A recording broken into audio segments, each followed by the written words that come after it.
So what we did at our steering committee meeting that we had on the 27th is Allison took all of the feedback from the 2 public meetings and she condensed it and suggested or requested some changes based on that. In some cases, she added strategies.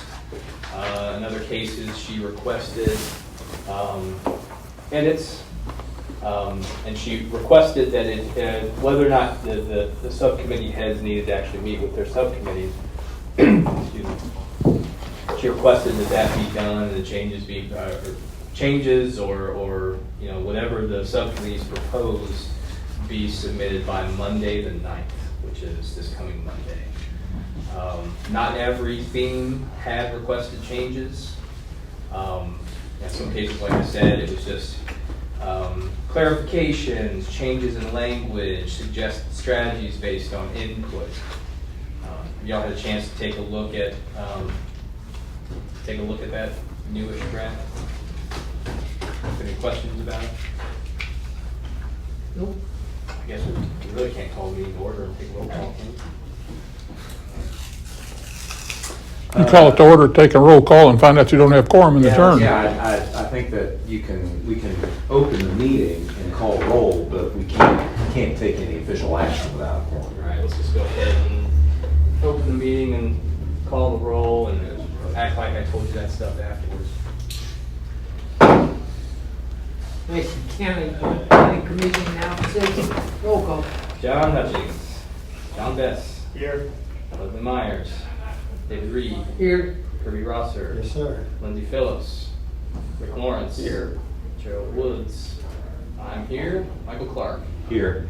Let the record show we don't have a quorum. I want to call Leslie one more time.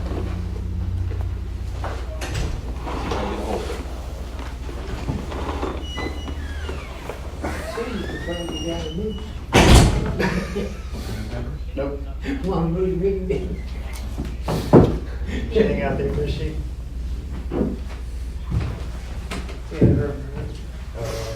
Where do you go? I can't call. Are you?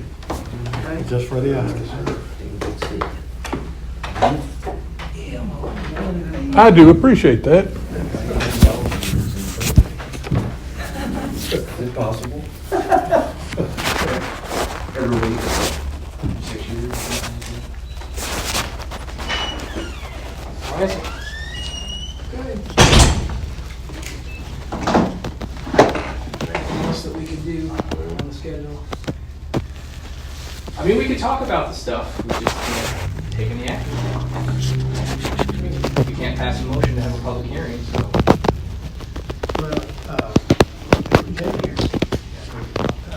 Can you explain about the signs? What's that? Yes. Why don't we just go ahead and order it and we'll talk about, oh, did I give, Rick, you don't have this yet. John? Sorry. Can I have it? Yeah. Did you ruin it? Did you ruin it? That wasn't in the package, right? Right, this wasn't in the package, because I just put this together today. So, let's go ahead and start with the outdoor lighting. That one I explained.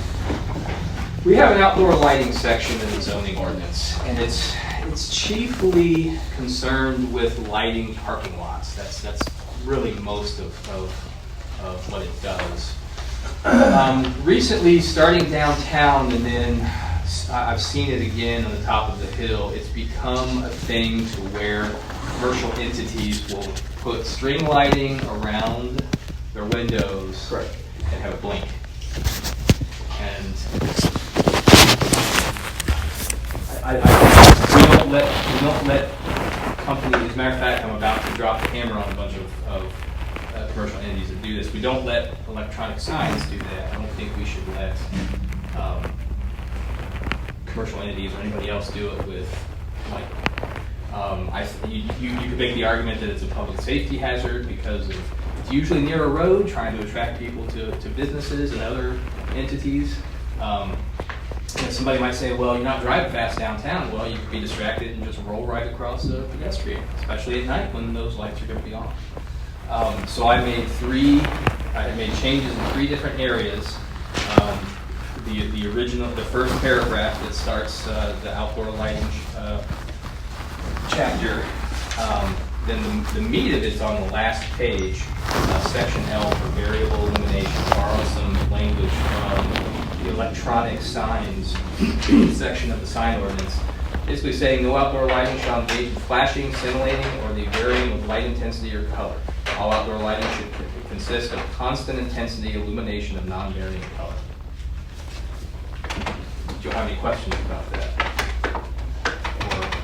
Or pose any edits? Under the exemptions section, under the holiday lighting, I said traditionally appropriate holiday lighting because I could see somebody putting year-round string lights up and just having them red in Valentine's Day, saying it's Valentine's Day lighting. In June and July, saying that's not something that's traditional, but holiday lighting is traditional, usually from, you can do orange in October and then, Christmas lighting in November and December. But I don't necessarily want to review all things that we can ensure. And even holiday lighting shouldn't be flashing and all that kind of stuff. Do you ever see flashing holiday lighting? I can't recall in businesses. Right, Around homes and stuff like that. Yeah, that's not very common, to be honest with you. I'm just more concerned with something downtown or something along, big roads where there's lots of traffic and light will be up. Those big trees on Forest Avenue at Christmas time, they don't flash right there, just solid lights. Those are the ones that the city puts up, I think. Didn't know if they're city or. Yeah, I don't know where it puts those up. I think there's some animation, but it's not. It's animation that I'm jokingly saying it's not going to cause a seizure because it's not blinking constantly. It's like it'll have like an animation where this part, then within 5 seconds it'll, do you know what I mean? Yeah. We, as it states right now, holiday lighting is just, is exempt from everything. So if we just keep it the same, they can still do that. And actually, if the city, well, I know that there's one place I can think of where the city doesn't do it. It's a private person, but that hasn't been a problem so far. Now, point of order, we were discussing Jerry Mike Linderman's Christmas lights, and I think at times they do flash. That was the one situation that I was thinking of because it's right there on the corner. Yeah. I don't derive any offense from that. Yeah, that's the way it's written right now. That would be exempt from all of this. Okay. So if it hasn't, not to say that if it hasn't been a problem, it won't be. But usually people aren't. Holiday lighting, specifically Christmas time lighting, usually isn't overly offensive. It's not advertising; it's just celebrating the season. So if you all are fine with keeping it the way it is, do you have any questions about that?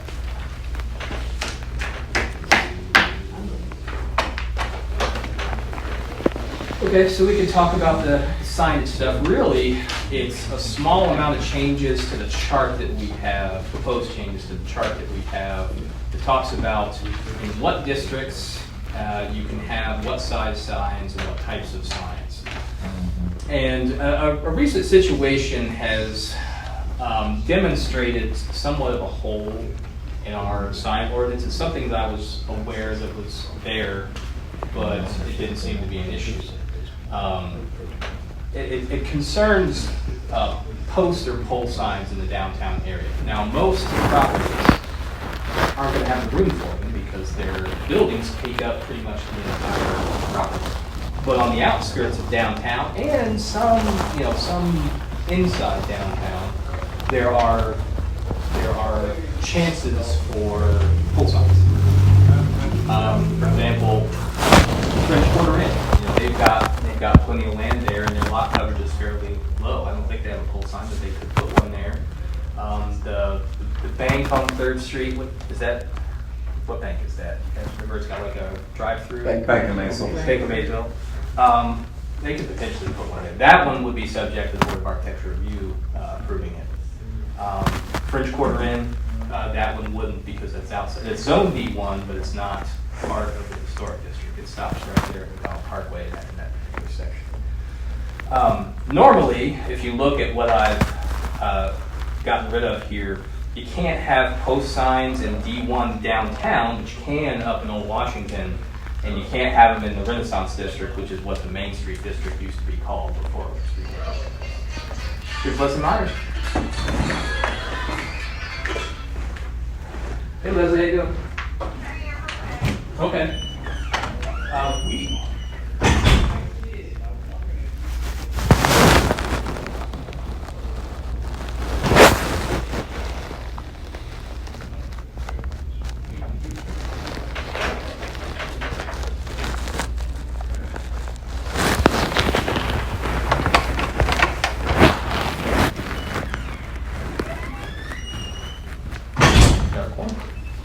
Let the record reflect that Leslie Myers is now in attendance via telephone, and the commission now has a quorum.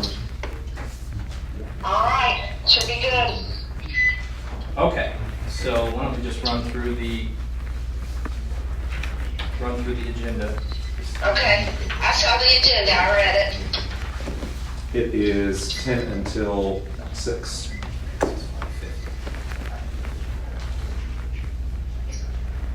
All right. All right. Is there any additions, corrections to be made to the minutes of August 7th, our regular scheduled meeting? Move to accept as presented. Okay, Rick, I got a motion, do I have a second to accept the minutes? Oh, it's a, John Dennis. All those in favor say aye. aye. Opposed? Aye. Okay.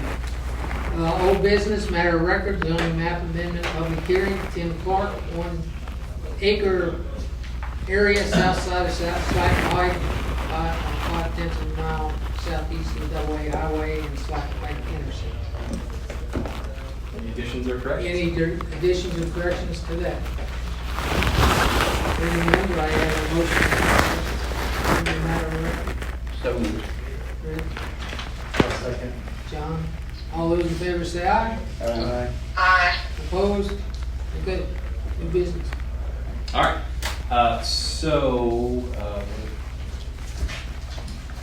So we were talking about, Leslie, we were talking about the flashing lights zoning text amendment proposal. Basically, I saw that, okay. yeah, so flashing lights have become an issue in the downtown area and on the top of the hill.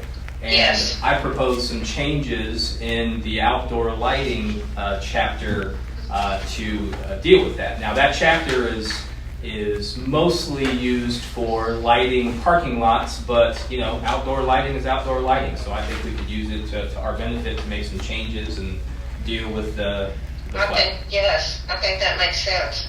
Okay. So does anybody, now keep in mind, if you all pass a motion that hold a public hearing at the next month, we can still make changes. I might actually go back, reconsider it, and propose new changes, but this will be the baseline for what we talk about in the public hearing. And this only deals with lights that are on the outside of buildings? Yes, or when the installation of lighting is intended to illuminate or draw attention to the exterior structure. So I figure even if you put it on the inside of your window. It's still drawing it, yeah, Yeah, does that make sense? Okay. yeah. Does anybody see any issue with that? Because if somebody has lighting, you know, up in the ceiling meets their wall on the inside, I don't care about that. It's just when you're putting it on the outside or the inside of the window, and you're trying to get people, you know, there are some signs that are like downtown that are in windows that flash, and they're outside. It's intended for an outside light. And that's why I worded it that way. Intended to illuminate or draw attention to the Yeah. Makes sense. So an open sign, the flash, would fall under this. Yes. Well, that would fall under electronic signs, and you're not, those are already, and that's something in the process of dealing with downtown. And I've brought that a few months ago to the Board of Architecture review. And down in the historic districts, flashing signs when it comes to electronic signage are really all that they care about. If you've just got a neon open sign and it's static and it doesn't change, they don't care about that. Because I mean, those are fairly ubiquitous. I mean, they could be more stringent about those, but there just wasn't an appetite for the board to pick that up. So, y'all think? Y'all want to have a public hearing for this next month? Okay, so I think is the first Wednesday the 2nd, October 2nd? Do we have to have a public hearing? Yeah, you need to have a public hearing in all order right, to. okay. to Well, let's text have one them. then, yeah. Yeah. That's my opinion, yeah. So, yeah, that's a second. All right, so that'd be our second, October 2nd regular meeting. Is there a motion? Okay. Do I have a motion to hold a public hearing on flashing lights? Text amendment proposal.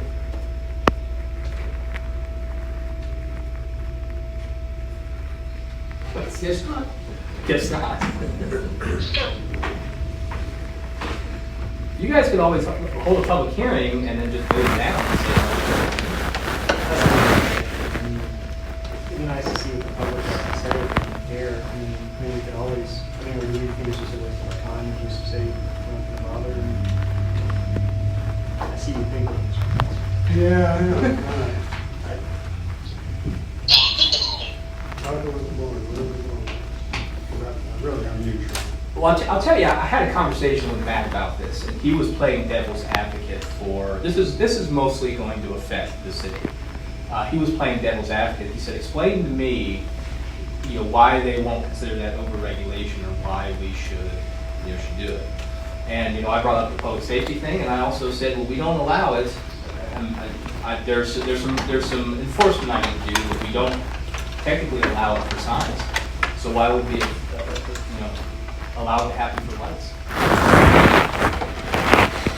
Keep in mind, it's these don't.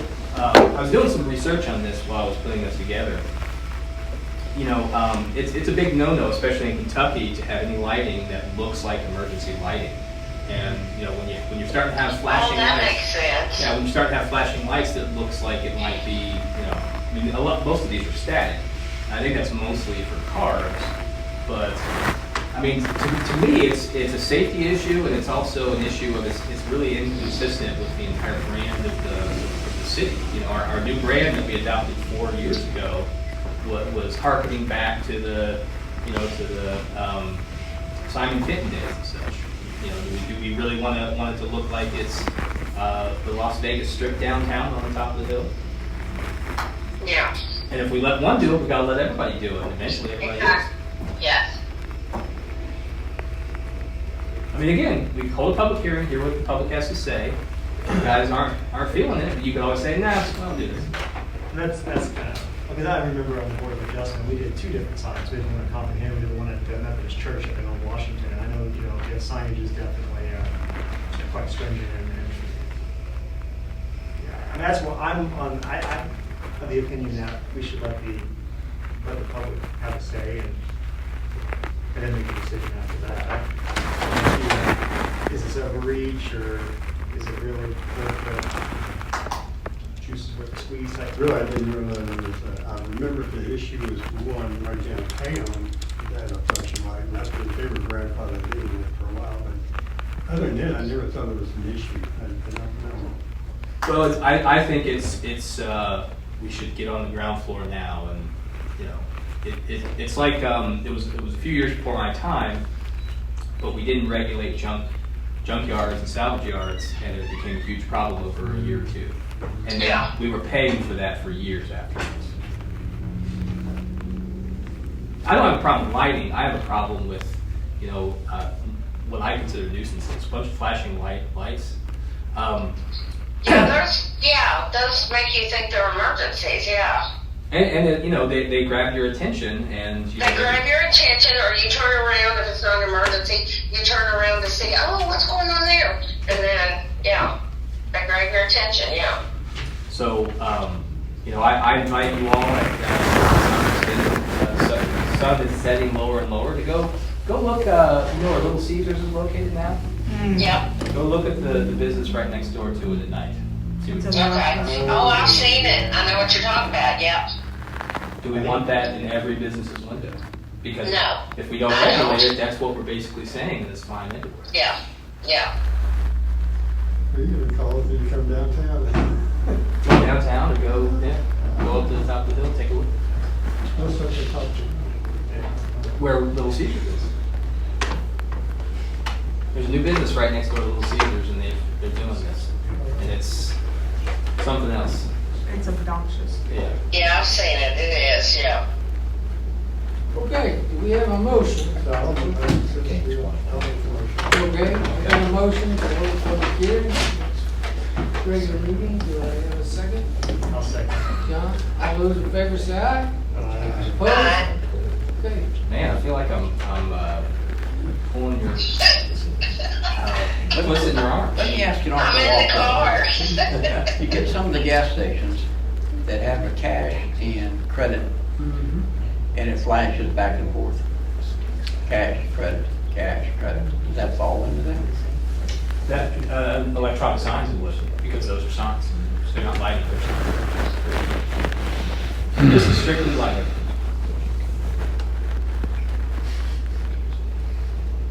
All right, next item.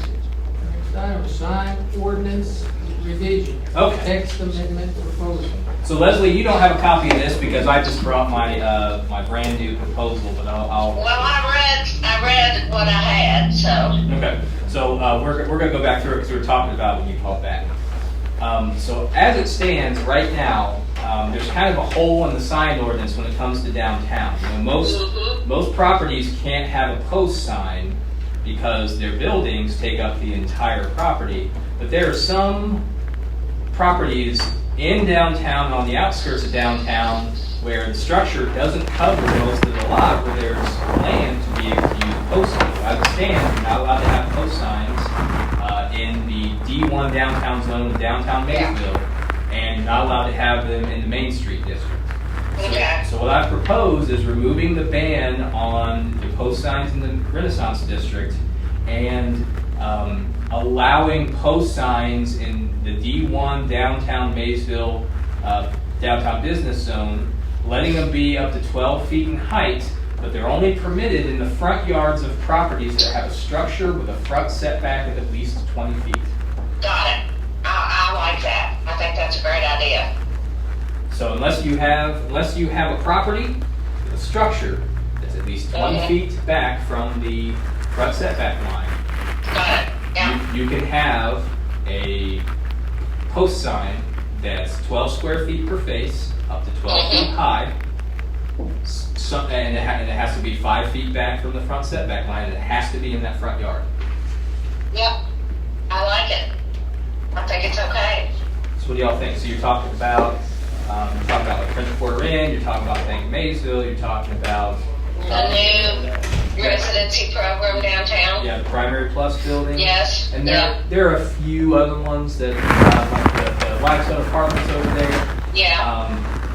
I was talking to somebody today, like it's I think their address is on Limestone Street, but their front is on East 2nd Street. I'd probably let them choose what they wanted to define as their front because of that. And of course, inside the historic district, the Board of Architecture Review would have to sign off on any signage there. But this would open up opportunities for properties with a high setback to have post signs. You know, if you've got a setback less than 20 feet, get a facade sign because you're close to the street. You're close to the Yeah, sidewalk. exactly. And we gotta do what makes it more convenient and appropriate or for these businesses or these buildings down there. I mean, that's what we're here for. So what do y'all think? I think the reason why, real quick, I think the reason why those prohibitions were in place was this was before my time, but there was that Valero electronic sign that's up there, and apparently that was a huge deal and a big controversy. It was. So I think post signs were banned downtown and the Main Street district downtown, and electronic signs were banned for a while until they went from being banned to just heavily regulated. Yeah. What do y'all think? I think we need to do that. Where put out in front of a business when they open up, they go out and put it out on the sidewalk. Then when they close up and take it in.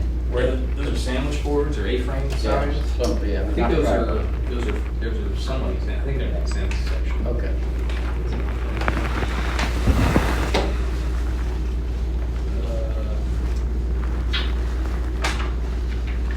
Does somebody need to make a motion or? I'm answering a question. One second. Oh, I'm sorry. Under 4114, subparagraph H, A-frame signs, A-frame or sandwich board, sidewalk or curb signs are prohibited except in the historic district. Great. Thank you. But I don't make, they're somewhat temporary because they come out, Oh, yeah. they go back in, so I don't make them get a permit for that. The only time those become an issue is when they cover the sidewalk so that wheelchairs can't get past, but that's never really been a problem. What do y'all think? Do you have any questions?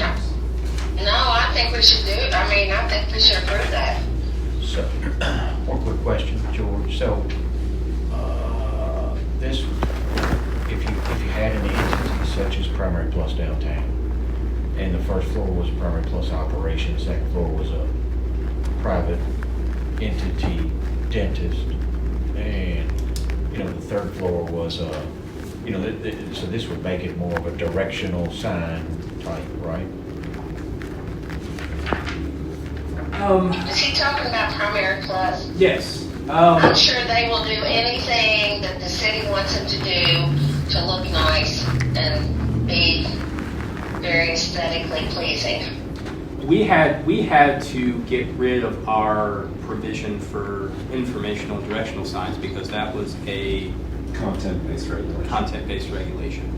So basically now you just have an allotment, square footage allotment, which is 12 square feet is basically what it is. Now, if they want more signage, they could always do a facade sign. They could always have informational inside the building because I don't care about inside the building. But this signage is chiefly for advertising the people not on the property yet, and informational stuff is when you're already on the property and you're trying to find your way around. Gotcha. They could apply for a variance. They would just have to demonstrate it. And arguably, multiple entities within one structure would be arguably. Maybe. Yeah. That would be up to the board. Right. Well, I would think the one structure, I don't know, with this, everything that's in their building, but then I'm not really. So I think to answer your question, if there are multiple entities in a single building, Yes. they've got, that building is allotted so much square footage. Sure. Yes. And so it's up to the owner of the building, I would think, on how to parcel that out.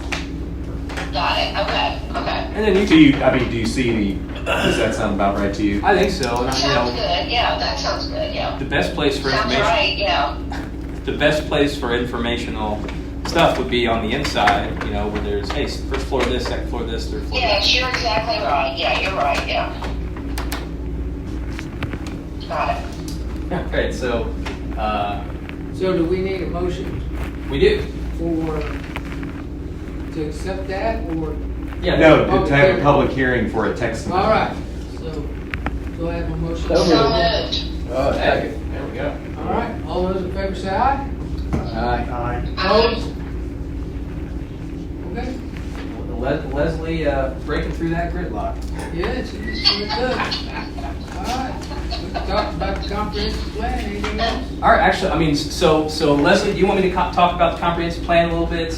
We already kind of talked about it. I'm here at a family gathering, so I will,